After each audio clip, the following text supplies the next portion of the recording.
Buenas tardes a todos, bienvenidos al seminario Tensiones en la cadena de ganado, muchas exportaciones, empleos, precios y pocas vacas. Gran pregunta. Como siempre, este seminario también está organizado por el Centro de Investigación y Docencia en Economía para el Desarrollo de la UNTREF y el Instituto Interdisciplinario de Economía Política de CONICET y la UBA. Los expositores van a ser el ingeniero Ricardo Negri, expresidente del SENASA y exsecretario de Agricultura, Ganadería y Pesca de la Nación, y nuestro conocido Roberto Bizán, del IEP, y profesor titular de Economía, en fin, todos lo conocemos. Así que les cedo la palabra.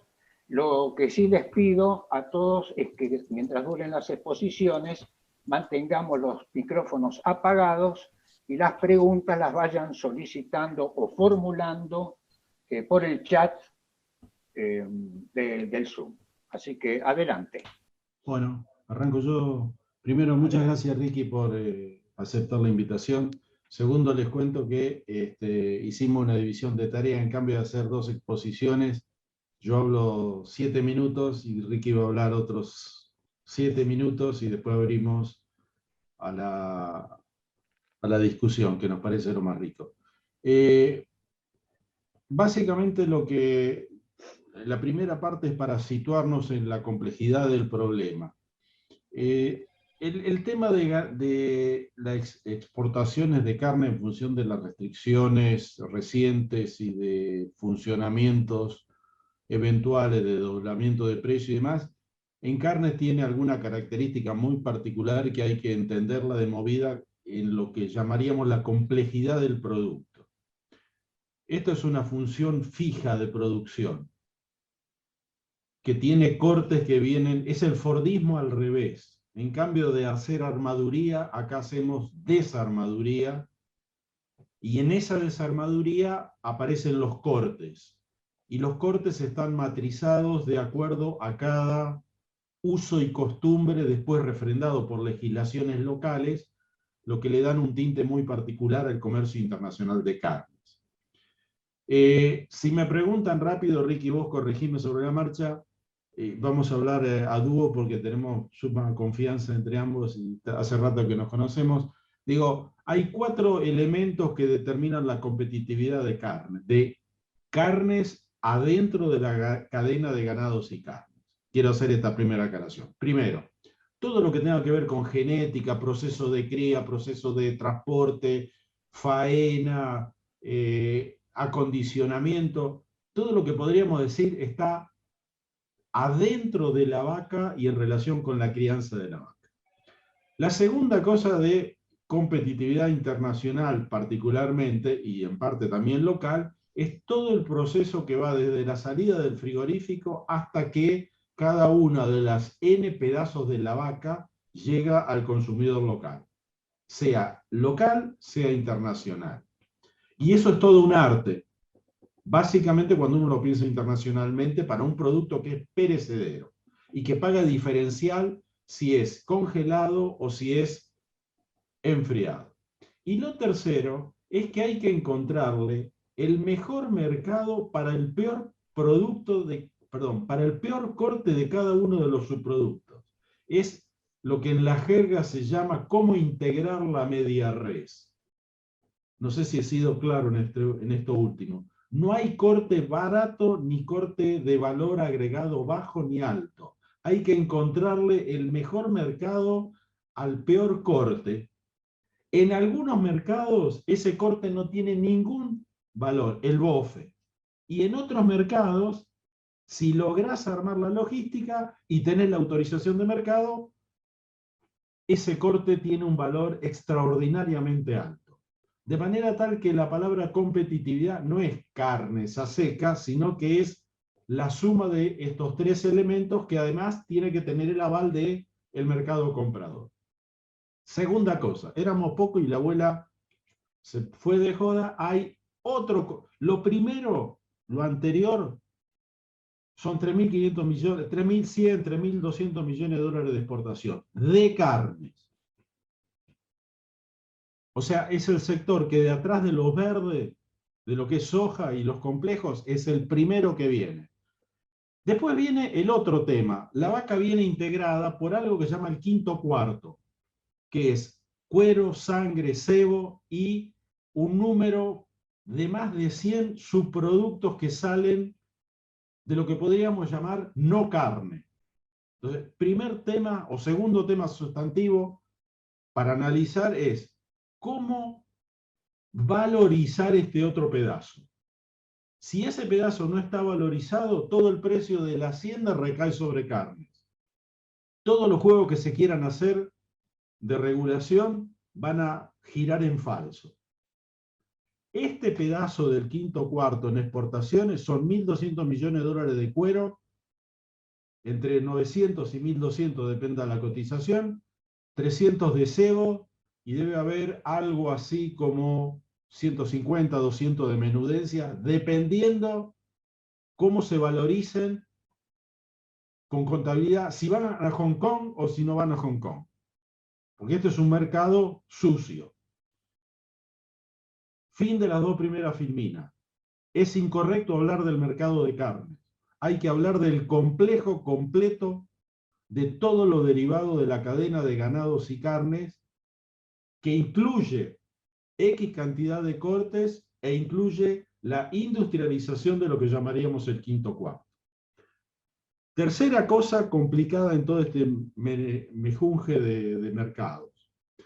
Este es un mercado que tiene un tramado global con una secuencia que arranca desde una multiplicidad de productores, y ahí en la pantalla está puesto todas las posibles variantes de integración y circuitos de circulación. Desde que el toro se enamora de la vaca en una punta, hasta que el novillo llega a faena a 460, aproximadamente deben estar pasando entre 24 y 30 meses. ¿Digo bien, ingeniero? Más, entre 2.8 años desde el enamoramiento, ¿eh? Porque tenés la parte de la gestación, que es inamovible, la parte de la lactancia, que es casi inamovible, y después, si te vas a un animal así, tenés 3.2 años, 3.3 años. Perfecto. Llegó al frigorífico de Córdoba, 460 kilos, necesitas 210, 220 novillos para armar un container de los 4 cortes top. Para que tengan una idea del problema y la complejidad, ¿no? 7 días lo tenés en frigo hasta que está enfriado. Después tenés unos 15 días entre FOBIN y trámites aduaneros hasta que lográs que el barco te lo suba, y si te lo lleva a Rusia, a Rusia o a China, particularmente China, 75% de las exportaciones, tenés algo así como 110 a 130 días. O sea, eso es el problema de la circulación y la complejidad de meter un container con 210 novillos para 12 cortes de top, y después te quedan otros 20 y tantos que los tenés que colocar en 6 o 7 containers adicionales de 30 toneladas en distintos mercados. O sea, es un problema de coordinación intertemporal e interagente fenomenal. Entonces, ojo con esto, porque acá tocas algo y se descalabra absolutamente todo. Proceso de formación de precios o funcionamiento de mercado para tener la trilogía sobre el cual se montó los 10 pecados capitales de la carne, que después les cuento. Esto va de atrás para adelante.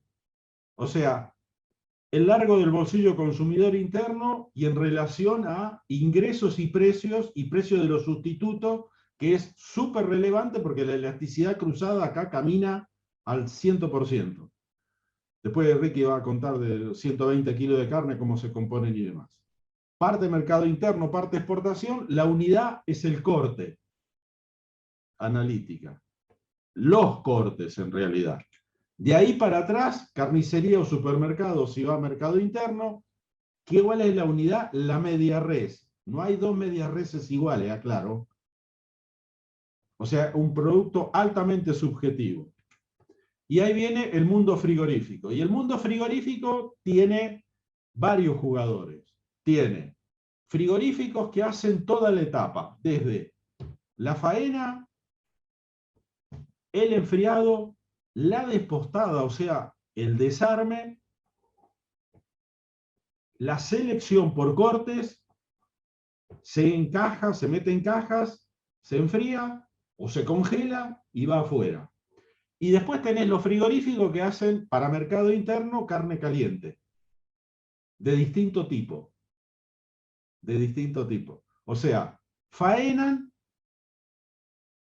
media res, esperan. Algunos con frío y algunos sin frío. Y después tenés frigorífico. Sin frío es un poquito ilegal para todos, digamos, ¿no? La media res, para ser inocua y que no genere enfermedades, debería tener 24 horas de frío y oreo mínimo para salir. Entonces, el stock de frío que tenés que tener en cada planta frigorífica tiene que tener por lo menos 24 horas de stock de eso y su costo financiero y todo lo que está asociado a eso. Perdón, Robert. No, dale. Digo, el punto que quería marcar sobre estos consumeros internos es que no tienen la despostada adentro. Entonces, cualquier movida que vos quieras cambiar el modelo de comercialización a mercado interno, ya desbalancear la estructura de los frigoríficos, porque obligarías a que tengan la fase 2 adentro de la planta. Después tenés frigorífico el tala, o matadero el tala. Perdón, Roberto, hay otro temita. La carne caliente no se puede cortar, ¿sí? Entonces, no solo es un tema de estructura, sino de financiación y costo interno. Si no se puede despostar con menos de 24 horas de frío. Si la temperatura de la carne está por arriba de los 14, cuando la cortás para sacar el despiece, el desguace que dice Roberto, se rompe. Entonces tenés mucha pérdida. Tengo un asistente buenísimo. Son lujos de la vida. Y después tenés matadero frigorífico el tala. O sea, un tala con una rama, etcétera, etcétera.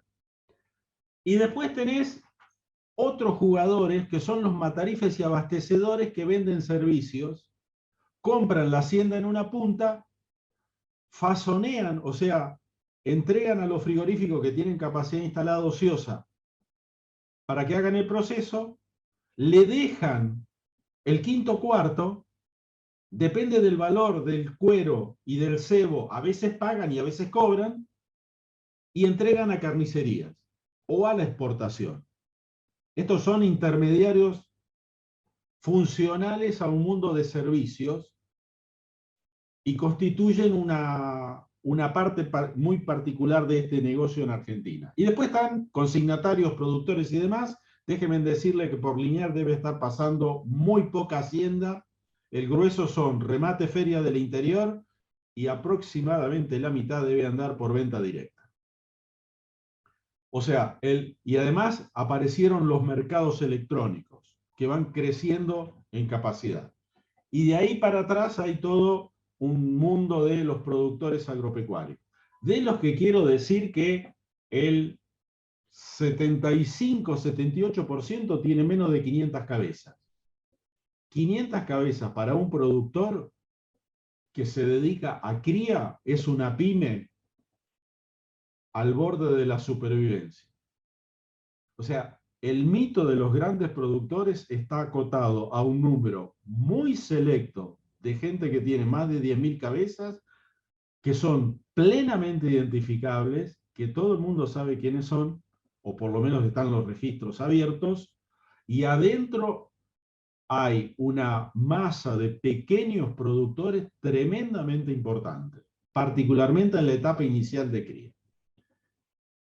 Entonces digo, este mundo funcionando, particularmente en el sector cuello de botella, que es el sector industrial, tiene tres perfiles de negocios muy claros. Tiene un perfil de exportadores internacionales que son los que están en el ABC consorcio, etcétera, etcétera, plantas integradas, presencia de capitales internacionales, yo diría profusa, un par de grupos, varios más, de grupos nacionales. Esa es la élite exportadora. Esa élite es la que maneja el grueso del comercio exterior. Después viene otro segundo bloque que debe andar por el 10-12% de las exportaciones, que son consorcios de exportación en manos de productores que subcontratan a empresas prestadoras de servicios y amarran contratos en la otra punta. Esos no tienen planta propia, pero tienen la hacienda propia y equilibran de alguna manera el mercado. No se olviden que está seriamente restringida la exportación de ganado en pie. Entonces, ojo, porque la parte industrial, entre que algunos tienen despostada y otros no, y algunos están integrados como exportadores, es un nudo donde se maneja y distribuye buena parte del poder de mercado. Y después están los exportadores del quinto cuarto, esos que hacen menudencias, cuero, que tiene su mundo aparte, cebo y grasa, que es un mercado, diría, bastante poco formal, subdesarrollado, y no pongo más calificativos. Tremendamente potencial en crecimiento. Y del otro lado del planteo están los consumeros. O sea, para consumo interno, algunos de tránsito nacional, otros de tránsito provincial exclusivo, que están muy anclados sobre la demanda interna y que además es un variopinto, algunos de los cuales no están alcanzados por la Ley Federal de Carnes, porque la provincia de Buenos Aires tiene algunas acordadas de la Corte Suprema de no intervención en ese plan. No, si acá tenemos todas las variantes del caso argentino puesto en una página. Y después tenemos las cooperativas que supimos conseguir, que algunas son cooperativas en el sentido estricto social de funcionamiento, y otras son pseudo maneras financiadas por terceros de mantener fuentes de trabajo, apelando al hecho de que cada uno de los ex trabajadores opera como cooperativista y no paga las cargas sociales.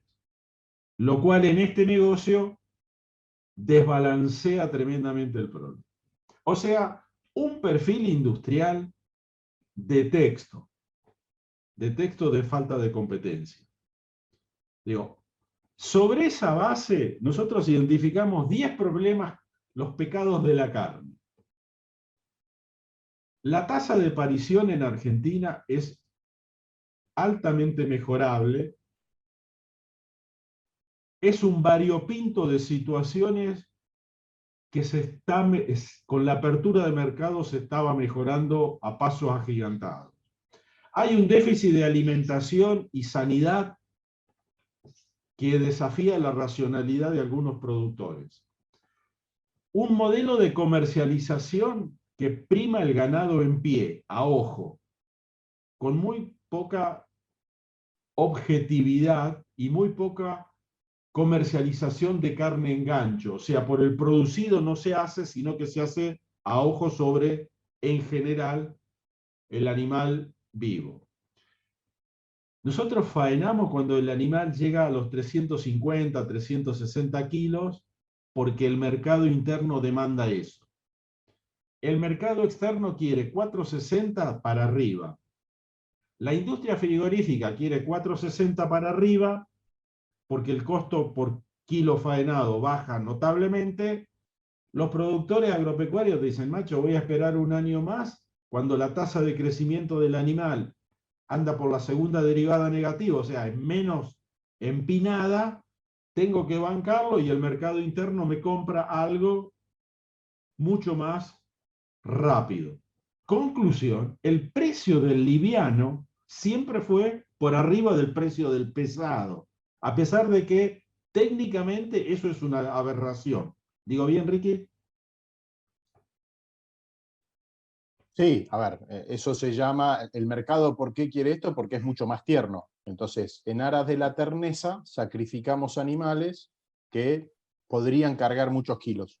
O sea, vos tenés la carcasa armada hasta los 270 kilos, 280, y cuando empezás a sumar kilos sobre la misma cantidad de hueso, hasta los 550, depende de la raza, la genética, etcétera, etcétera, tirás la toalla. Ese es un costo social impresionante.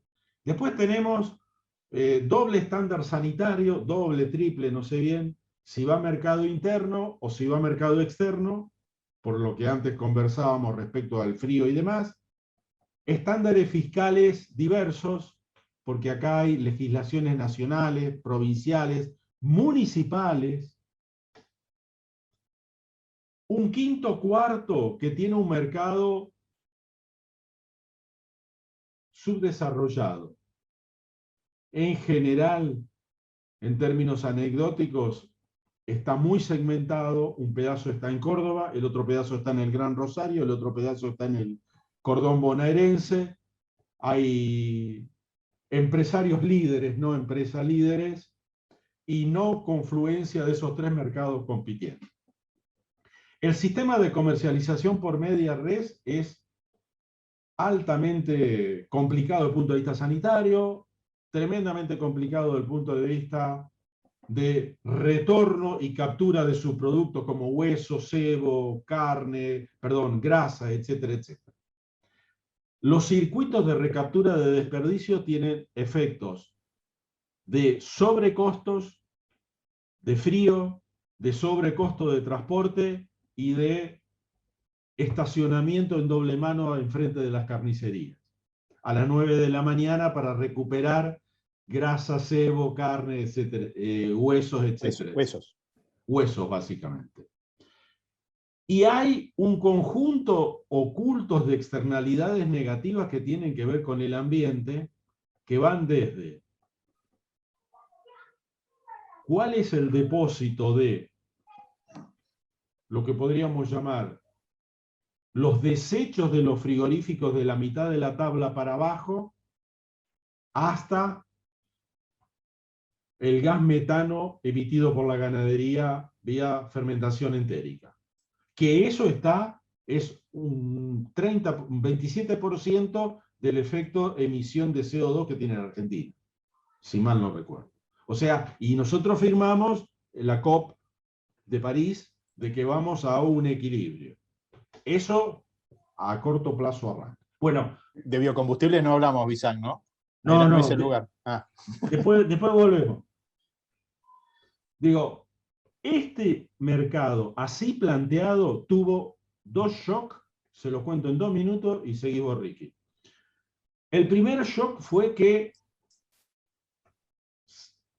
China empezó a comprar de manera masiva todas las categorías y empezó como una segunda fase de lo que había sido Rusia a presionar el mercado desde la demanda externa.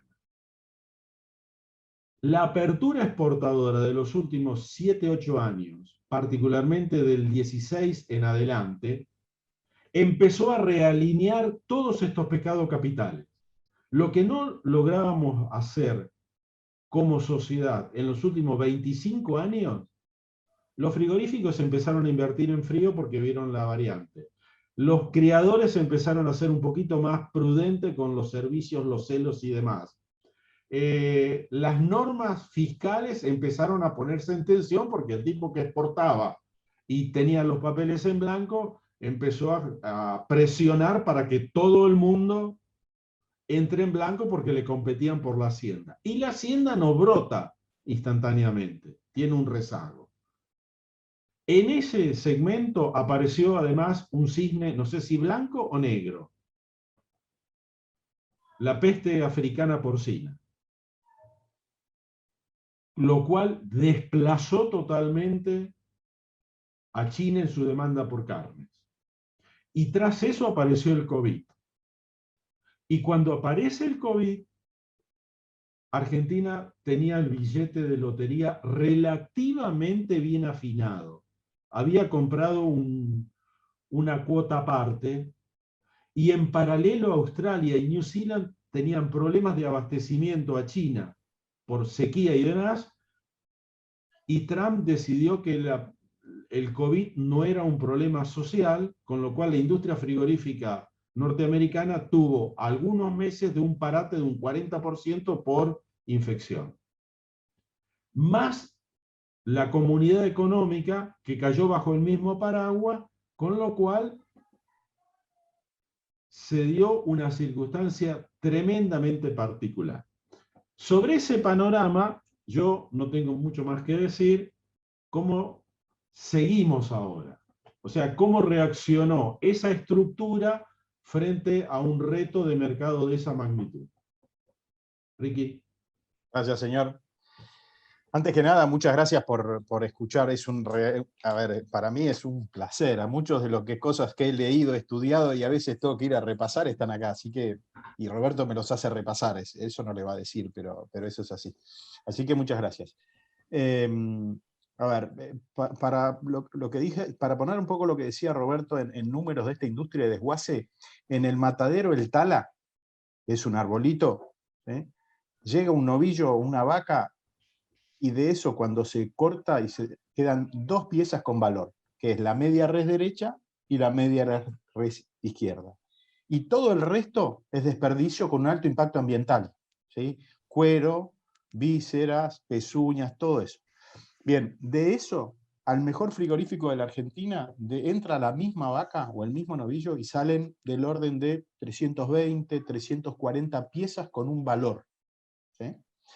Pero si la misma vaca o el mismo novillo entra en el mejor frigorífico chino, salen 600. O sea, esa es la magnitud del agregado de valor diferencial de desguace que tiene esta industria de la misma vaca. ¿Por qué? Porque los ganglios para no sé qué provincia de China son un afrodisíaco y los ganglios se venden en un blister en una cajita de madera, ¿sí? Y acá eso va a digestor, o sea, no es que tiene valor, tiene un valor negativo por el precio ambiental que implica biodigerir ese producto. Perdón, para complementar un poco lo que decía y con eso engancho. Primero, ¿cómo se compone el precio de la carne cuando lo vamos a comprar? Este es un trabajo de FADA. Si compráramos en cualquier carnicería del interior, porque la de conurbano está un poquito más difícil de separar por los costos impositivos, a ver, de lo que pagamos, el 28% son impuestos con la distribución que tienen ahí a la derecha, básicamente, principalmente nacionales, y depende después cada provincia cómo viene. 9% se lo queda el carnicero por su trabajo, que su trabajo es despostar, conocer al cliente y darle crédito al cliente en función de lo que sea en cada uno de los lugares. Es una mano de obra descentralizada, con baja calificación industrial, pero con mucho conocimiento de su cliente. Siempre te vende lo mejor, y siempre vamos nosotros, cuando tenemos un asado o un fin de semana largo por delante, le decimos, quiero esto, y vamos y vamos. Entonces, ese es el valor. Con un desperdicio enorme cuando es a nivel de carnicería, en hueso, básicamente hueso y cebo es lo más grande, porque después todo el resto nos lo meten en la carne picada. 6% para la industria frigorífica en sí, 27% para el feedlot o la recría y 30% para el tenedor de la vaca o la cría, que es la parte más ineficiente de todo el proceso. Ineficiente por la relación entre el flujo y el stock. Como decía Roberto, de cada vaca en la Argentina nos da en promedio 62 terneros cada 100 vacas. Eso quiere decir que todo el resto de las vacas come todo el resto del año, emite gases de efecto invernadero y no me genera nada. Pero ¿cuál es la ventaja de la vaca? La vaca puede comer y generar a partir de biomasa que ningún otro puede generar un producto de valor como ese ternero. Por eso tiene sentido la cría. Y los plazos de la cría son inalterables. Desde que se conocen y hacen una chanchada, 9 meses, 6 meses que con toda la tecnología se puede acortar a 4, y después entran procesos, sí, un poco más intensivos. Pero esta es la distribución. La siguiente, señor. ¿Cómo estamos en el mercado interno? Esta es la evolución del consumo de carne de la Argentina desde enero del 2019. Vacuna aviar y porcina, no metimos el resto porque mete un poco más de ruido hasta este año, y fíjense cuando lo vemos así decimos, el consumo de carne de vaca subió o bajó, depende de los momentos, y estamos en un momento bajo. Sí, estamos en un momento bajo, pero no bajó el consumo total. Seguimos siendo uno de los países del mundo con mayor consumo de carnes rojas, entre 113 y 120, les diría, ahí vamos, entre año y año, cuando hay procesos de blanqueo, ¿sí? Es cuando tenemos más consumo. A ver, no hay una correlación con el consumo real, sino con la presión fiscal. Muchas veces en alguna de estas en estas cadenas ese marginal de 4 o 5 kilos sumado. Entonces, sí hemos bajado el consumo, y a pesar de esto, la siguiente, somos el país junto con Uruguay que siempre estamos peleando uno con el otro en función de básicamente los precios internos y la exportación. Argentina primero, Uruguay segundo, esto es 2019-2020, este año nos va a pasar Uruguay, y fíjense, el siguiente escalón viene 10 o 12 kilos abajo, entonces de carne bovina. Sí estamos comiendo un poco menos, mi médico está feliz, digamos, que el promedio comamos un poco menos, yo no tanto, pero ahí vamos. Entonces, bajó el consumo, sí, pero sustituido por otro. ¿Cómo estamos en términos relativos? Y para tener una película rápido, primero, los principales indicadores. La Argentina tiene un rodeo interesante, pero de baja productividad, sobre todo en cría. 61% relaciones ternero-novillo, ternero cada 100 vacas, perdón. La tasa de extracción, o sea, los kilos que saco a la venta sobre los kilos de stock es bajo, más que Brasil, pero menos que Estados Unidos y menos que Australia. El peso de faena, esto que les decía Roberto, fíjense la diferencia con Estados Unidos, que está en 338 el promedio, nosotros estamos en 225, menos de 100 kilos abajo de esto. La producción, estamos en casi 3 millones de toneladas equivalentes res con hueso, porque hay que poner una equivalencia de todas estas cosas que se llaman carnes, y una eficiencia sobre el rodeo que es mejor que la de Brasil, pero seguimos teniendo que mejorar muchísimo. El consumo interno versus las exportaciones, el consumo interno, como lo veíamos antes, bajó en carne de vaca, pero no en carnes totales, y en carne de vaca en el 2020 el 28 punto algo por ciento de exportaciones en kilos, y el 30% en el primer trimestre del 2021, y hasta ahí llegamos, por lo que está abajo acá en la derecha, donde empezó a salir en los diarios, que era lo que venía pasando, cuidar la mesa de los argentinos y todo eso, que puso una alarma. Y fíjense, perdón, Roberto, un segundito antes. Disculpame. No, la importancia de China, vos lo dijiste muy bien, fíjense lo que tienen abajo a la izquierda, son las exportaciones de carne de la Argentina y la importancia relativa de China dentro de esto. ¿Por qué crece tanto a partir del 2018? Porque abrimos mercados importantes en China de carne fresca y carne con hueso, porque los chinos llegamos a importar muchísimo hueso pelado a China, porque acá no tiene valor y allá sí.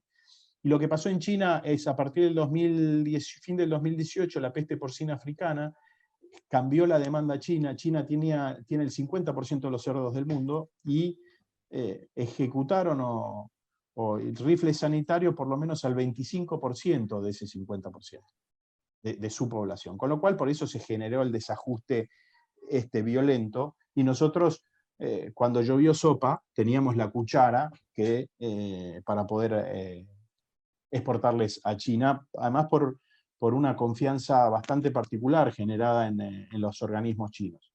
En el 2015, en diciembre del 2015, había 9 frigoríficos bovinos aprobados para ir a China, de los cuales 6 estaban operativos, 3 aviares, y en diciembre del 2019 había 96 plantas frigoríficas totales habilitadas para ir a China, con lo cual el salto fue en volumen, en cantidad de operadores, en cantidad de productos. Bajó el valor promedio de la tonelada en algún momento a partir del 2018, pero justamente porque empezamos a exportar parte del quinto cuarto que ni soñábamos que se podía exportar. La siguiente. En términos de negociación, ¿sí? Las reglas las pone la OMC, la OIE y la CIPF, que son las dos hermanitas de la FAO, las sanitarias. La OIE es la animal y la CIPF la vegetal, y el Códex, porque depende qué tipo de producto vas acá. Y el proceso de apertura a un mercado implica negociación, acordar documentos y después y protocolos. Para llegar a Japón con carne, que es de los productos más complejos, las carnes siempre son más complejas. ¿Por qué? Porque tienen mucho de sanidad animal y mucho de inocuidad desde lo humano. O sea, cuando vos exportás algún producto certificado, vos le estás diciendo al otro país, este producto que va no te va a enfermar ni tu ecosistema natural o las mascotas, por ejemplo, ni las personas que se lo comen. Ese proceso, por ejemplo, Japón, son 14 pasos, es probable que en Japón se tarde por lo menos 6 años en una negociación, y obviamente depende del poder de negociación del país, agarran los 14 pasos rápido o no tanto, y hay países que son más fáciles. Fue parte de la estrategia del gobierno anterior la apertura de mercados, no solo en carne, sino en total. Esas son 51, 59, 101 y 42, fueron las aperturas de mercados totales de lo que tiene que ver con la agroindustria. Me tocó 2 años como secretario, parte de estas negociaciones, y 2 años como presidente del sistema sanitario, con lo cual me tocaron todas. Y en bovinos fueron 15, 14, 26 y 13, que van entre el 23 y el 30% cada año de esto. Pero es un proceso bastante intrincado de negociación. Tal. Importaciones de China, hoy estamos hablando de la carne, fíjense, la carne es eso celestito, que es lo azul que tienen abajo. Lo importante de China son los cereales y obviamente la soja desde hace varios años que estamos ya casi en los 180 millones de toneladas de importación. Y estas son las importaciones de China de los últimos años, y fíjense, y acá están todas las carnes. Cerdos, carne bovina, offals es el quinto cuarto de cerdo, pollo, ovejas, y todas las otras offals, digamos. En eso. Y fíjense que la carne bovina es la que crece, pero no es la que más crece. Con el tema del cerdo, a los chinos se les salió la cadena en términos de las importaciones de carne. Vamos a la siguiente. Y se les salió la siguiente, ¿en qué magnitud?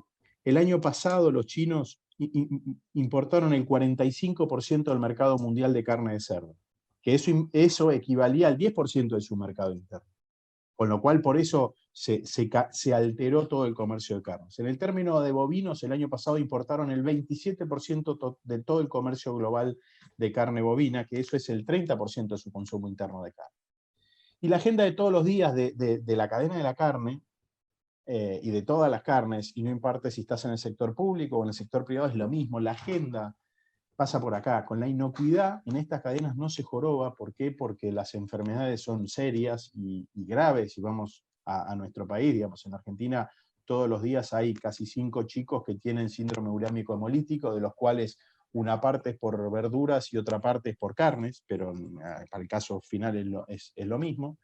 Y la agenda pasa por disminuir la informalidad, tanto fiscal como a mí la que más me preocupa es la de la inocuidad, porque cuando hay informalidad fiscal, la de la inocuidad viene muy cerquita, no podemos separar una de la otra. Optimizar el transporte y trabajar en la logística, porque en esto de la industria de desguace, imagínense lo que son los flujos de un lado a otro. Cuando nosotros tenemos el frigorífico más grande de la Argentina, que faena el 3% de la faena total, el ir y buscar ese quinto cuarto para clasificar esa cantidad de piezas que se pueden sacar de ahí es muy difícil. Cuando competís con Uruguay, que tiene 70% en las 5 principales plantas, o algo parecido pasa con Estados Unidos. Es muy difícil ser competitivo con una logística negativa en una industria de desguace. Trabajar la calidad, y la calidad no es solo una inocuidad, sino darle a cada uno lo que pidió con respecto a esto, y obviamente en todos los niveles de la cadena, donde lo peor lo tenemos en la cría, tiene que ver con la productividad. Así que nada, esta es un poco la mirada, todo suyo, Bizán. El problema es la historia. Esto es el modelo regulatorio previo, puesto en perspectiva. Y ese modelo regulatorio previo tiene un 2016 con un corte, con apertura de mercado, que permitió la captura del mercado chino y la captura de la complementación con el mercado europeo, y una serie de efectos secundarios. Por ejemplo, todo el tema de las vacas que estaban dando vuelta en los campos, que no tenían valor alguno porque eran vacas de rezago, e iban a termoprocesado, y eso es aproximadamente un 10-15% del ingreso de un ganadero en cría, eso se va derecho al mercado chino, o se iba derecho al mercado chino. Es carne que acá no tiene consumo porque es un animal que ya no va a nuestro paladar directamente. Entonces, eso implicó bajar la carga de los campos y alertó a mucha gente a empezar a pensar en la tasa de procreo. Y además, el precio alto de ese animal te permitía hacer el recambio con la vaquillona nueva. Y de chiripa, el sector tambero se sumó, porque toda la vaca de rezago de los tambos es 1 millón, el stock de vacas son 14 millones, el stock de vaca de tambos es 1.800.000, 1.900.000, te queda un 10% de rezago de vaca de tambo, 10-15% por año, entró en la misma lógica. O sea, de vuelta, el chiste está en conseguir el mejor mercado para el peor producto. Eso es la lógica de la competitividad de economía de scope, en un tránsito hacia tratar de ampliar la base de utilización de todo lo que sale de la vaca, el novillo o lo que fuera. En ese contexto viene el semicierre de las exportaciones. Puse semicierre porque fue un cierre decidido un sábado a la tarde e implementado un lunes a la mañana, de 30 días y una apertura parcial con un modelo distinto, bastante parecido en su estructura a lo que podríamos llamar el modelo de regulación previa. Efecto después de 45 días de la medida. El precio de la vaca de rezago se cayó desde el 5º piso en un 30 o 40% de movida. El precio del novillo pesado también se cayó. Se empezó a achatar sobre el novillo liviano porque todo el mundo empezó a pensar en que vamos otra vez al mercado interno exclusivo. La media res al público en las primeras 3 semanas no se movió, a pesar de que estaba cerrado el mercado. Y el precio al público, las primeras estimaciones dan que se mantuvo o crece levemente. Es decir, alguien en la cadena de transmisión se quedó. Y hay un impacto de empleo muy directo sobre la industria frigorífica, muy directo. Acá empezaron de vuelta los repro, de manera masiva, con todas las plantas que estaban, particularmente aquellas de frigoríficos de productores subcontratados por productores agropecuarios, ahora no tienen permiso de exportación si no tienen planta propia. Conclusión, se me concentra el mercado exportador en un núcleo más acotado y se me achica el negocio completo del mercado, de todo lo que deriva de ganados y carnes. Mercado externo. Primeras 3 semanas, cómo redirigir los containers y cómo redirigir la hacienda que estaba comprometida para mercado externo y que ahora tiene que volver al circuito mercado interno. Hay una concentración muy particular y ad hoc de los exportadores de cúpula y las primeras cotizaciones de los productos exportados por Argentina subió 20-25%, capturado por los competidores brasileros y paraguayos. O sea, el enemigo avanza al paso redoblado, como en la marcha de San Lorenzo.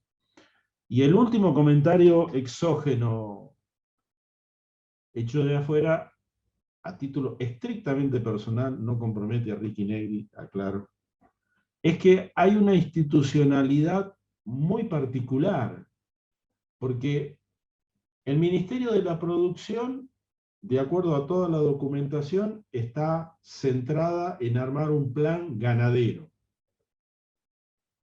Y el Ministerio de Agricultura, Ganadería y Pesca controla los permisos de exportación del producto industrializado terminado.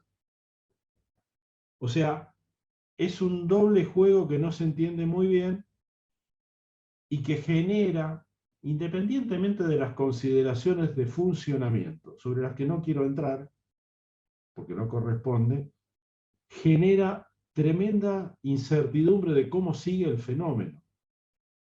Es decir, ustedes pónganse en el lugar de un señor que está en Córdoba y tiene un novillo de 250 kilos y tiene que saber si le da maíz 3 meses y lo manda a mercado interno o lo termina 1 año y medio a pasto para mandarlo a exportación a algún lugar del mundo. O qué hace un señor que está en el mundo del feedlot. Ese tipo de decisión lo que está llevando es achicar la torta. Y cuando se achica la torta, o sea, el monto generado de negocio, la posibilidad de hacer lo que hacen otras sociedades, de compensar mercado interno con exportación, se diluye, porque a medida que el monto o la participación de lo exportado, sea por carne o sea por el quinto cuarto, pierde relevancia, la vaca se fue, no se puede más exportar a China, etcétera, etcétera, hay cupos, etcétera, etcétera. Entonces la posibilidad de hacer compensaciones es cada vez más exigua. Bueno, ahí estamos. ¿Cómo la ves, Ricky?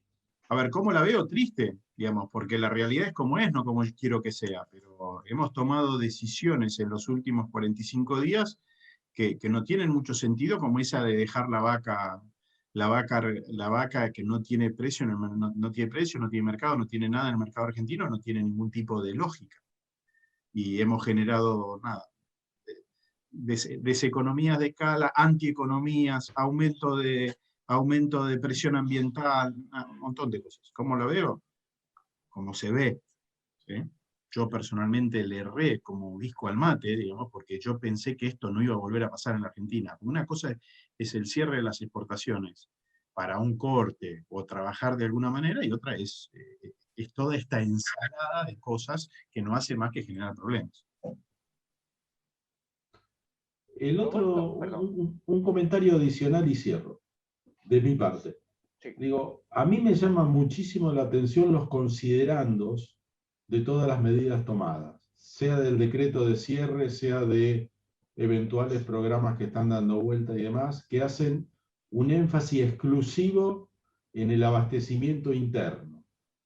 Es decir, no hay mayores consideraciones acerca del aspecto fiscal, del aspecto empleo, del aspecto sector exportador, lo cual me parece que es una inconsistencia analítica severa en el marco de una cadena que opera con economías de variedad y múltiples enfoques, y además que tiene una temporalidad donde es como los bosques, se destruyen en muy poco tiempo y se rehacen en mucho tiempo.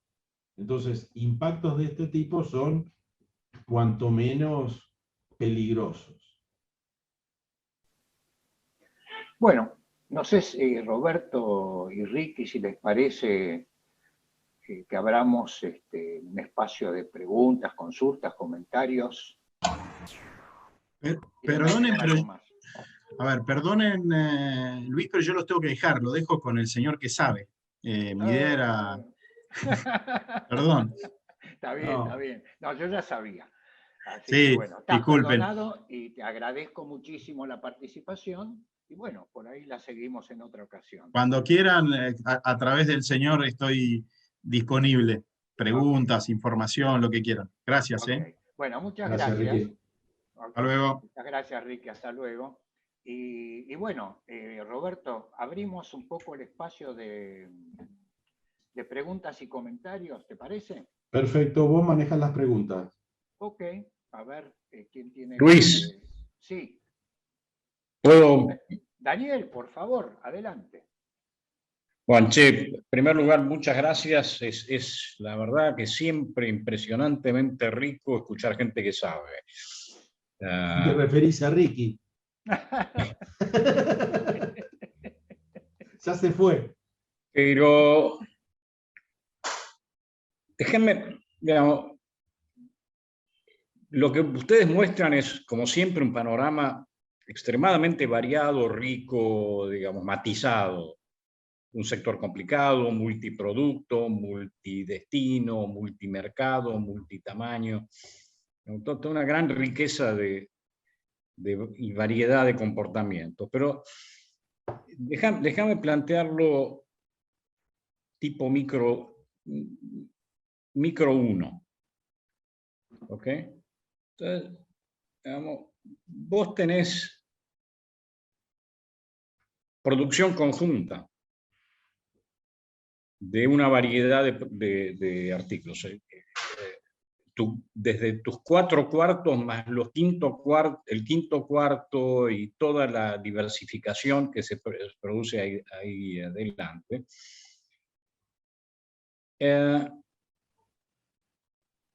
Y tenés producción conjunta, o sea que aumenta la demanda para una cosa, aumenta la demanda para el objeto total, pero también uno supone que a la larga va a aumentar la oferta de la cosa total.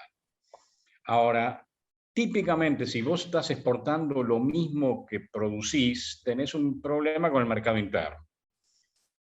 Si el objeto demandado en el exterior es el mismo objeto demandado internamente, es claro que hay una situación competitiva, lo cual es problemático. Digamos, eso yo creo que no se debe esconder entre ellos. Ahora, un poquito por lo que entendí, esta vaca que quedó sin demanda por la prohibición de exportación es una vaca que no se demanda para el mercado interno. Exacto. Entonces, imagínate el caso límite, donde la demanda que crece en el exterior es demanda por algo que no tiene demanda acá. Y ahora te encontrás con un gran lío. Yo diría, mirá, este es el mundo donde todo el mundo tendría que estar festejando. Porque en la producción conjunta, cuando vos aumentás la producción de aquello que se exporta, genera oferta automáticamente de aquello que no se exporta, y entonces en el mercado interno estás más abastecido, no menos.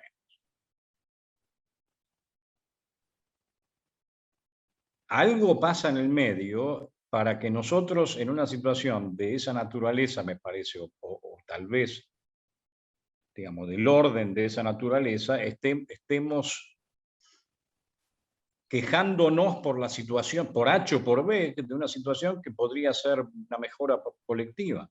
Entonces ahora la pregunta que surge es inmediata. Si hay ganancias agregadas para distribuir, ¿no seremos capaces de encontrar el mecanismo en el cual aprovechemos la buena noticia y que no se convierta en un lío? ¿Tenés una bolilla más fácil, Daniel? Micro 1.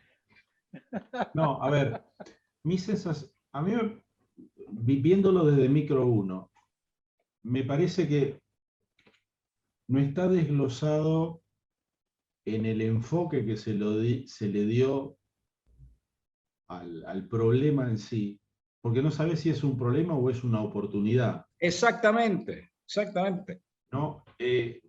No se le dio una idea de, mira, yo tengo objetivos múltiples y tengo herramientas múltiples con respuestas a lo largo de los próximos 3-4 años hasta que vos puedas coordinar las etapas y además el mercado reaccione por precios.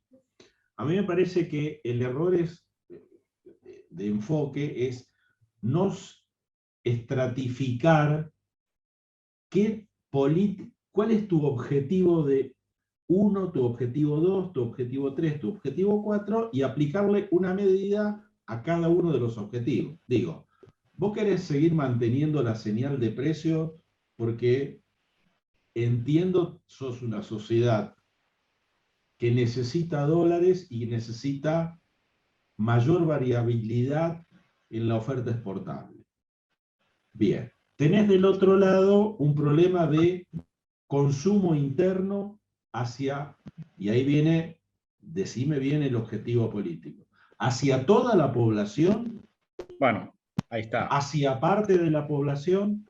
¿Hacia qué parte de la población? Pero suponete, Roberto, ¿Con discúlpame, qué- suponete que vos digas ¿Y con qué instrumento? el corte barato, el consumidor de la carne que no se exporta a China porque China quiere mercadería de menor calidad, ni tampoco compite con el bife de lomo que tendría que ir no sé, a Europa. Bueno, ahí tenés un set de posibilidades que parece no fue demasiado examinado en Bueno, pero ahí detalle. está. Digo, vos podés hacer, para hacer una compensación de mercado interno, algún aislamiento del sistema de precios, las magnitudes básicas del negocio tienen que guardar cierta relación.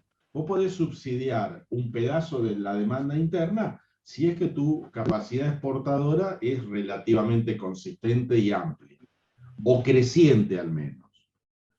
Ahora, si vos para eso tenés que aplicar medidas muy puntuales. A mí me parece que fue una medida muy generalizada y muy percibida, muy desestructurada desde el punto de vista de lo que es el propio sector público. Porque hay más énfasis en un sentido que en otro, etc. Y hay temporalidades distintas. Yo creo que hay unanimidad en toda la cadena y en todo el sector público de que vos tenés que mejorar los problemas de competitividad que tenés en la base de procreo. Eso todo el mundo está de acuerdo, pero eso te lleva 2, 3 años. Si vos me cortás y le pasás la señal de que se cierra todo, no le ofrezcas un plan ganadero porque lo que te van a preguntar es, ¿plan ganadero para hacer terneros? ¿Más terneros para qué? Tampoco tenés un plan, a esta altura del partido, sobre el sector exportador para ampliar la capacidad de frío y la capacidad de exportación. Vos lo que hiciste fue, eliminaste las plantas los exportadores que no tienen planta propia y achicaste el perfil de oferentes. Después, si uno es mal pensado, no, si uno quiere chicanear, dice, encima con fuerte presencia multinacional. Pero eso es chicana. Entonces, ahí es donde me parece que nos cierra el diseño. Y concedo que es un diseño de orfebre lo que tenés que hacer, que exige una coordinación. Por ejemplo, los gobiernos provinciales no opinaron. Y la desocupación la tenés en Santa Fe y en Córdoba ahora. Los repros lo piden los cordobeses. O sea, tenés entre 0 y el cierre completo, hay una gama de posibilidades. Pero, discúlpame, Roberto, a eso iba y no pregunto más, pero ¿no hay un diseño relativamente sencillo por el cual se aproveche la buena noticia y se salga por arriba de toda la ensalada esta? Yo creo que sí. Yo creo que vos podés trabajar sobre determinados cortes, anunciar las medidas con determinado tiempo y temporalidades, acordar algunos principios básicos, incluir y ampliar el contenido de la cadena, no acotarlo a determinados segmentos, trabajar en paralelo o seguir presionando sobre apertura de mercados y además no te olvides que esto tiene otro decreto que está dando vuelta que supuestamente antes de fin de año la distribución no va a ser por media res, sino que va a ser por corte. Entonces la pregunta siguiente que te hace el sector adentro es, ¿quién tiene capacidad de fase 2 para hacer la despostada dentro de los frigoríficos? Cuando vos le decís, mira, hay un número muy acotado de frigoríficos y son generalmente los exportadores, todos los criadores de hacienda pesada te dicen, vamos a perder otra vez. Y algunos que tienen más de 80 te dicen, volvamos a la CAP. Esto es un chiste, Dani. ¿Te acordás? Integremos verticalmente para zafar de alguna manera. Nos acordamos, sí. Digo, estás en ese tipo de diseño. Además, la condición es medio peligroso porque los mercados internacionales, vos los capturás una vez. Esto es un juego donde tenés cola de entrada en este momento. China, las colocaciones de las órdenes de compra de China están arriba del 7, el 8% en físico para lo que resta del año. Si alguien te captura ese mercado y estableció la red de abastecimiento y se volvió confiable, es muy difícil volver a entrar. Ese es el sentido de la oportunidad perdida. Gracias. Bueno, sí, Daniel, gracias a vos también. A ver, ¿algún otro comentario, pregunta? ¿O los han dejado mudos? No, espero que no. Estuvimos desordenados con Ricky. ¿Puedo hacer una pregunta, Luis? Claro, Jorge claro, por Lucangeli. supuesto. Adelante. Mi comentario, más que comentario, es pregunta, denota claramente mi edad. Cuando yo era joven, el problema con el sector ganadero y la actividad ganadera era el ciclo ganadero, Roberto. Pero mi pregunta son dos, si querés. Por lo que vos y Ricardo comentaron, no hay un problema de oferta. O es lo que yo creí entender. En su momento, cuando yo era joven, el tema del ciclo ganadero era, bueno, que no había carne para consumo y con toda la problemática que eso implicaba, abastecimiento, mercado interno, exportaciones, etc. La pregunta, esto del ciclo ganadero, ahora ha perdido relevancia, no tiene su peso. Vale, te contesto sobre esa base. Y segunda, y bueno, y ligado a esto, más es pedir una confirmación tuya, como que no habría un problema de oferta en este momento. Vamos sobre el ciclo ganadero y la velocidad de respuesta en términos de tiempo. Para poner en un extremo. Esto no es soja, donde vos cambiás precios relativos y tus ciclos son 120, 130 días. Tampoco es en el ciclo que tenías en el ciclo ganadero anterior. Lo que tenés En mi juventud. En tu juventud.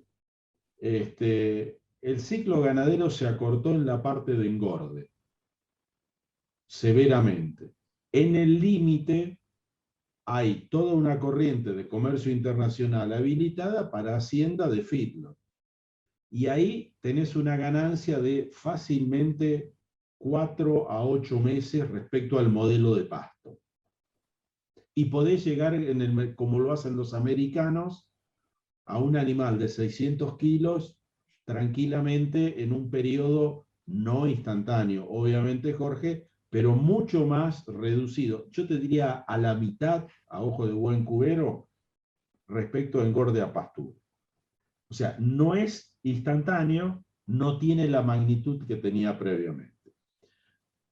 Cambiar las rutinas para mejorar las inversiones en frío, en la industria frigorífica, o las tasas de procreo, o las tasas de carga de kilos, es un proceso que se venía dando en los últimos. Es decir, los datos que tiene Ricky, que dijo del 62, los del censo ya te están dando bastante más arriba. Cuando lo comparamos contra el 2008, la mejora es bastante evidente. Algunas cifras de grupos, claro que los que están agremiados en entidades técnicas son más la cúpula que el promedio, te están dando que en los últimos 3 o 4 años la tasa de procreo había crecido sustantivamente. Entonces, esas mejoras tienen un tiempo que yo diría te van a llevar 2, 3, 4 años hasta que se establezcan como rutinas a un nivel mucho más eficiente. La señal de cierre paraliza esa rutina o paraliza esa tendencia.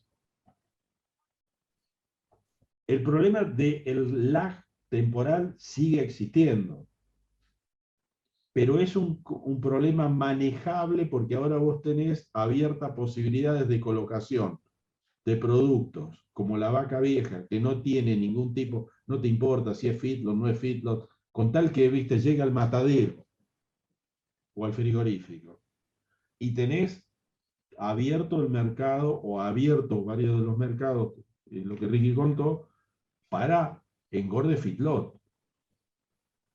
Y eso es mucho más rápido. Va de la mano con otra cosa que salió del censo. Crecientemente vos tenés la ruptura de la palabra agropecuario.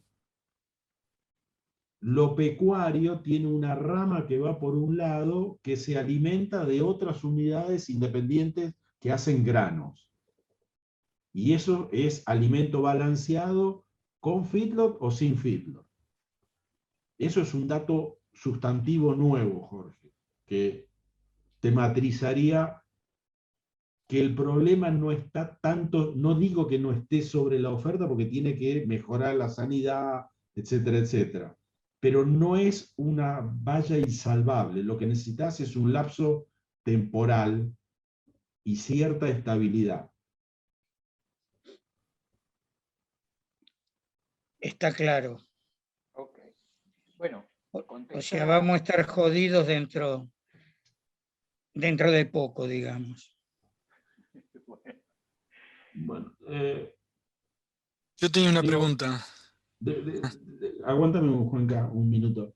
Digo, depende en qué silla te pares. Porque vos tenés un stock de producción superior a la demanda de mercado local. Y como dijo alguien alguna vez, mientras se faene la vaca y vaya a mercado local, no la vaca, sino el novillo, y vaya a mercado local y yo tengo abastecido el mercado local, la lógica que intuitivamente uno descubre detrás de esto, que es yo quien necesito achatar el precio de la carne por 10 razones, más de corte político que de eficiencia económica, productiva, o banco central, o recaudación fiscal, la cosa te cierra perfecto. Está. Ralentizás los precios, no los volvés atrás, eso está clavado ya. Perdón, Juanca. No, espera, Sí. que hay una pregunta antes, discúlpame, Juanca. Un segundito, hay una pregunta antes que está escrita, ¿puede ser? De Diego Herrero. ¿Me la lees? ¿Me la lees? Sí, sí, la escribí ahí, la leo yo si querés. Léela, Diego, léela. Bueno. No, la pregunta es si por parte de las autoridades, no sé si vos sabés, porque bueno, no es algo...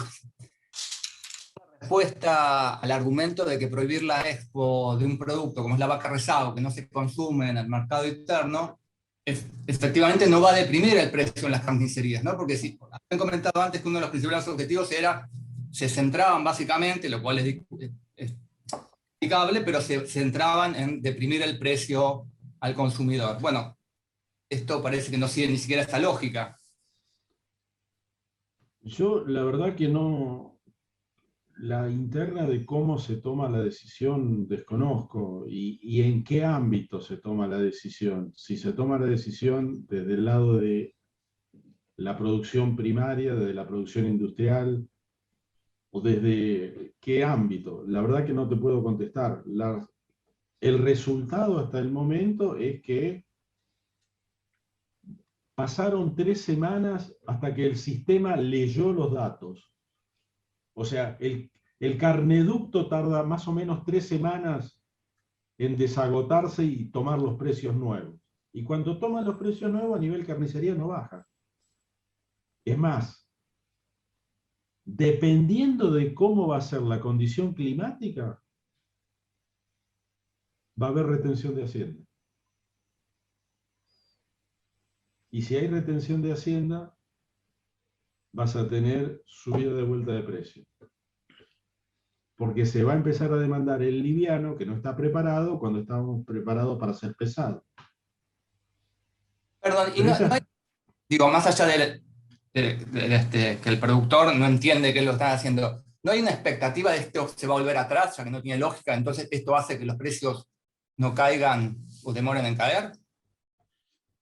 Bueno, ¿sabes qué? La mayoría de los agentes de mercado tiene memoria y te razona sobre esto va a seguir y eventualmente se va a profundizar porque tienen expectativas adaptativas al pasado. Entonces, es mi suposición, yo no te puedo acomodar una respuesta exacta a cuál es la perspectiva, la percepción del mercado. ¿Cómo está votando el mercado en los remates? Pero este es muy de chirina, de observación del zorro. Los remates ferias de reproductores y de vaquillonas para entorar, para hacer ganadería, atemperaron los precios. O sea, la gente no está apostando a que va a haber un boom ganadero, está apostando a que va a haber un reflujo ganadero. Por ejemplo, un dato que era muy llamativo, pero son 3 remates, porque pasaron 40 días, todavía no está acomodado el mercado. Y además hay que ver el mercado cuando en agosto y septiembre, que es el momento en que se hacen los remates de reposición de vaquillona y todo ese tipo de cosas. Digo, hasta el momento, lo que vos tenías era todas las razas sintéticas, Brangus, Bradford, la raza nueva, para los semiáridos, que es donde la ganadería empezó a cambiar de conducta, iban por arriba de los viejos remates de los reproductores de Angus, Shorton, Paul Hereford, que era lo central de la agricultura, perdón, de la ganadería pampeana. Entonces había toda una movida, la ganadería se va para el norte, hacemos novillos más pesados, la tasa de procreo es más baja, faenamos más grande, etcétera, etcétera. Y eso era exportación pura.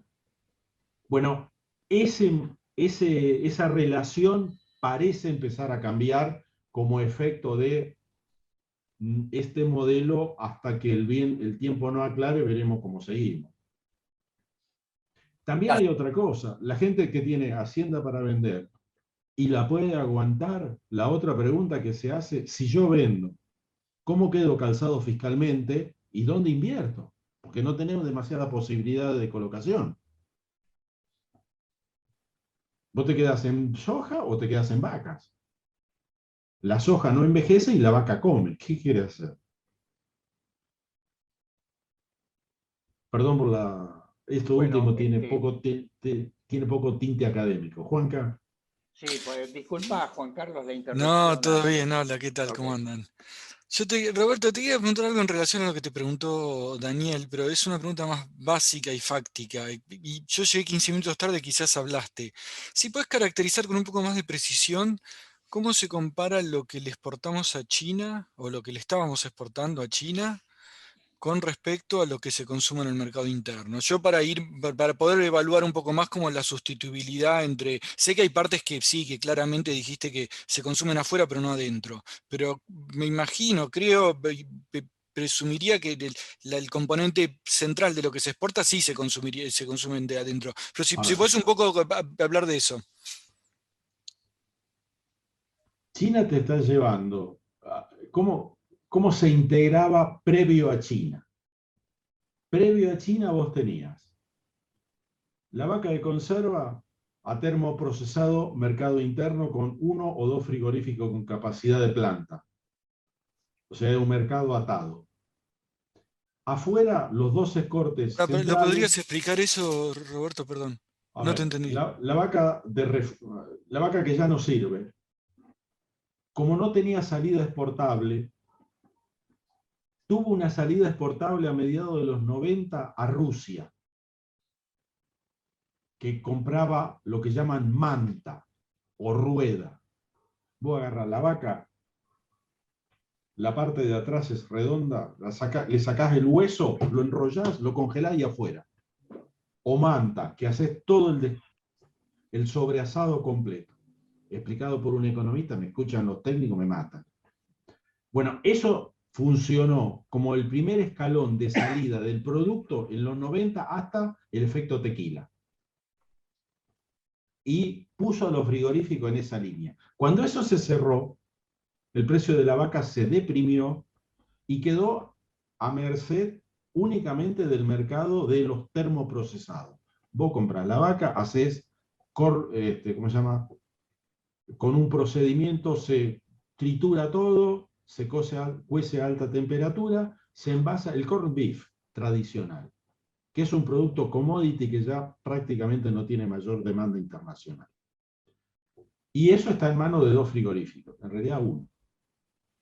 Y sobre esas historias se tejieron múltiples anécdotas en periodos pasados, múltiples. Entonces tenías ese pedazo. Y tenían los cortes relativamente caros, los 12 cortes, 8 o 12, que van hacia la comunidad económica, más algún mercadito oriental, más los kosher, más los halal. Los kosher son carnes precisadas para la comunidad iraní, judía, y los otros para la comunidad musulmana, que son nichos de mercado. Los delanteros iban básicamente al mercado latinoamericano, Chile, etcétera, etcétera. Y te quedaban rezagos de cortes que iban a mercado interno o que se cortaban en cuadradito, que se llama trimming, para hacer hamburguesas. Eso tenía una demanda internacional variable. China te compra todo. China es una aspiradora. Ese es otro tema, a guisa de ser totalmente honesto. El planteo de Largo es la falta de una estrategia de cómo querés enfrentar a una economía que importa por año lo que vos producís por año, roughly, ¿no? Entonces, como sociedad, no tenés una guía, ya sea de manera explícita o de manera implícita por toqueteo de precios relativos, de dónde querés capturar y en qué lugar te querés parar en esa demanda internacional. Está claro que vos te querés parar en aquellos productos del quinto o cuarto que no tienen salida interna o salida muy poco adaptable a comercio local, a consumo local. Nosotros consumimos achura una vez por año, aproximadamente.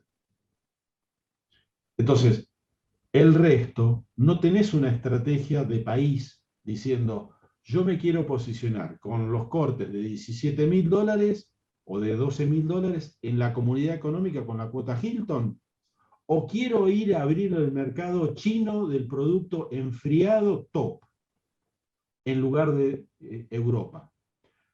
O sea, no es un problema de valor de corte, es un problema de cómo maximizás cada corte en cada mercado. Y ahí es donde te falta la estrategia, en mi opinión. Y además te queda el otro flanco, que no es un flanco menor. Estos son 6 puntos del índice de precio. Está bien, el índice de precios tiene otros rubros que crecieron por arriba y nadie dijo nada. Pero es un tema que lo tenés que acomodar. También hay otra cosa. Es el único país en el mundo que tiene esta centralidad en carnes bovinas. si vos me planteás que esta es una sociedad que le faltan proteínas cárnicas, sigue en 120 kilos de proteínas cárnicas. Cambió la composición. Ahora, el estatuido y la lógica política también te lleva a lo otro, digo, el otro costado del análisis. Vos fíjate las publicidades políticas, el derecho al asado. Con eso tenés una dinámica de captura de imágenes, de votos, etcétera, etcétera, que también hay que ponerle en el análisis. Pues hasta donde yo entiendo, nosotros estamos centrando el análisis en cierta racionalidad económica. Bueno, hay otras racionalidades que dominan los procesos de decisión política también. Digo, lo miramos por empleo, lo miramos por finanzas, lo miramos por Banco Central. Ya sé, Daniel, yo estoy de acuerdo con vos. Necesitamos sectores que sumen de a 3.000. Ya de 5.000 tiramos la toalla. Entonces, necesitamos sectores de ese tipo. Y la gente que de repente toma decisiones te dice, a mí me acomoda bien la variable política, una medida de este tipo. Y si yo no tengo la variable política, las elecciones no las gano. Andá después a contarle los efectos secundarios y la COP de París y todo ese tipo de cosas. Secundario en el proceso, para tratar de entender el proceso de toma de decisión de un gobierno y de una oposición, además, fragmentada. Ahora, Déjame hacer un toque ahí, Dani, después volvemos.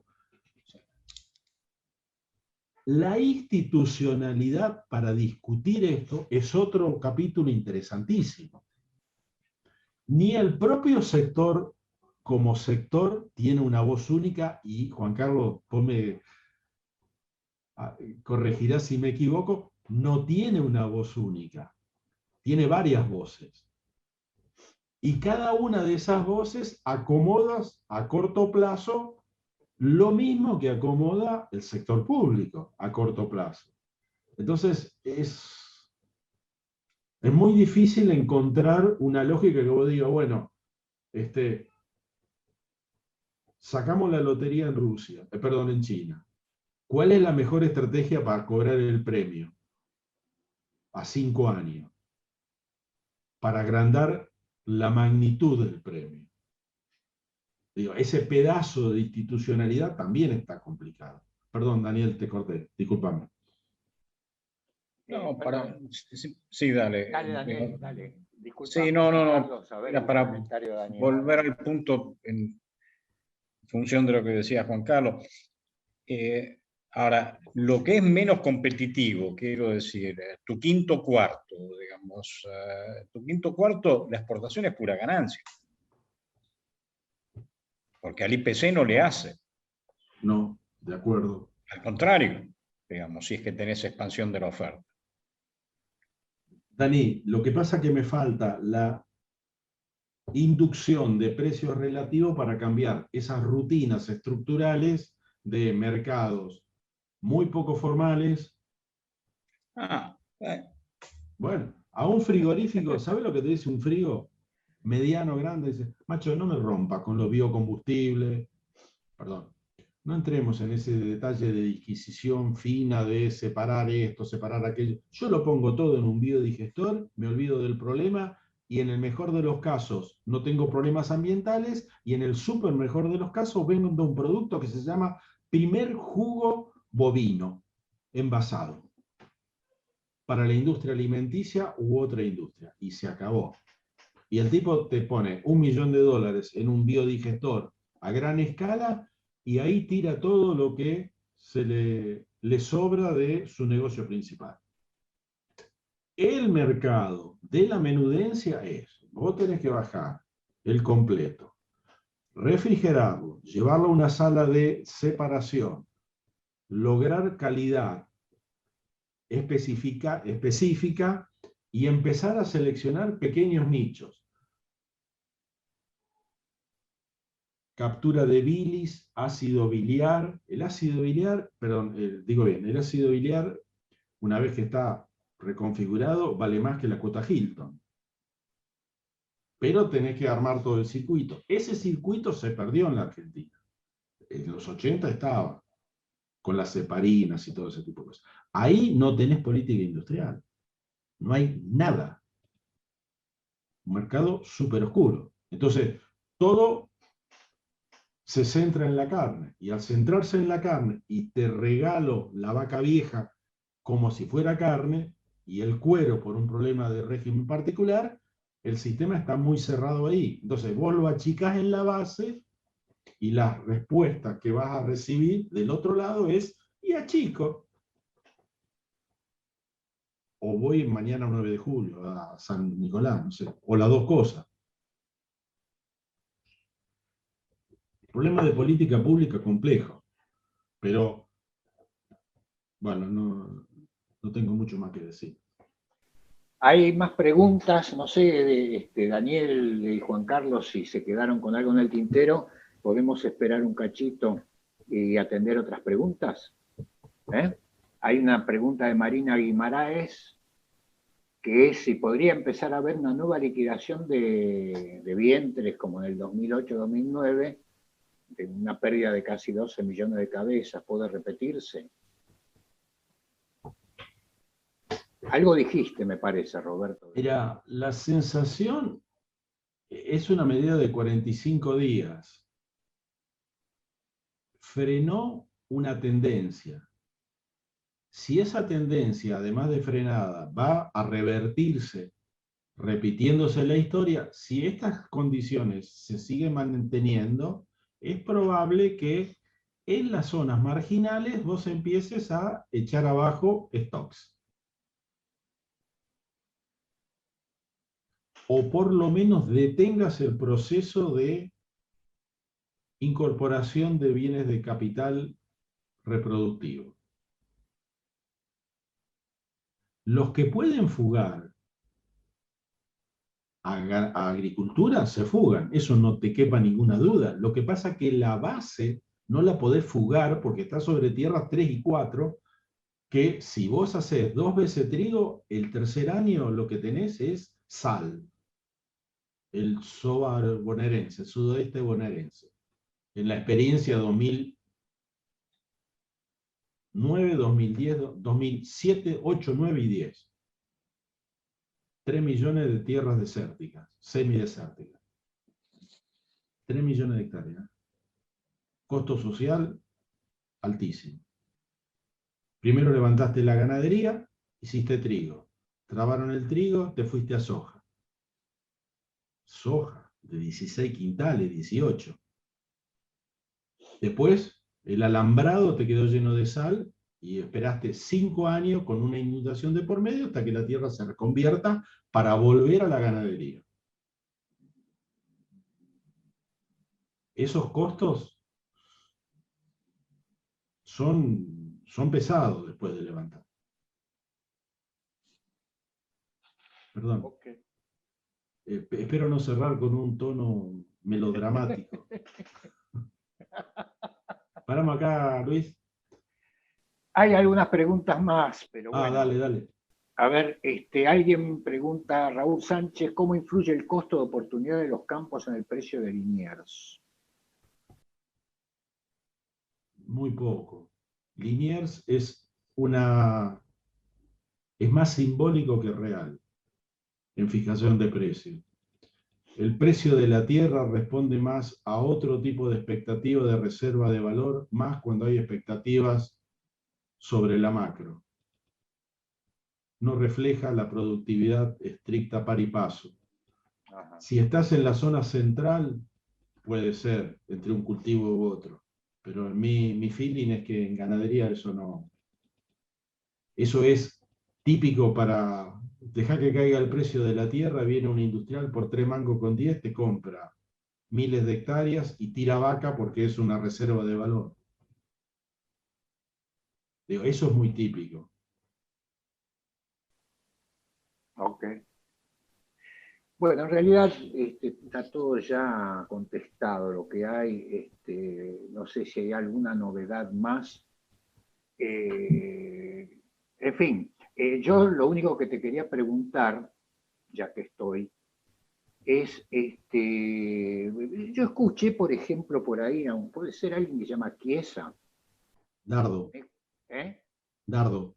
Claro, que hablaba de seguir con la sustitución, por ejemplo, de volver al cordero, a la carne, ¿no es cierto?, de apostar, además de otras cosas, no es que dijo eso solamente, pero que acá quedó un agujero, por ejemplo, ese, el de la carne. Bueno, pero es la...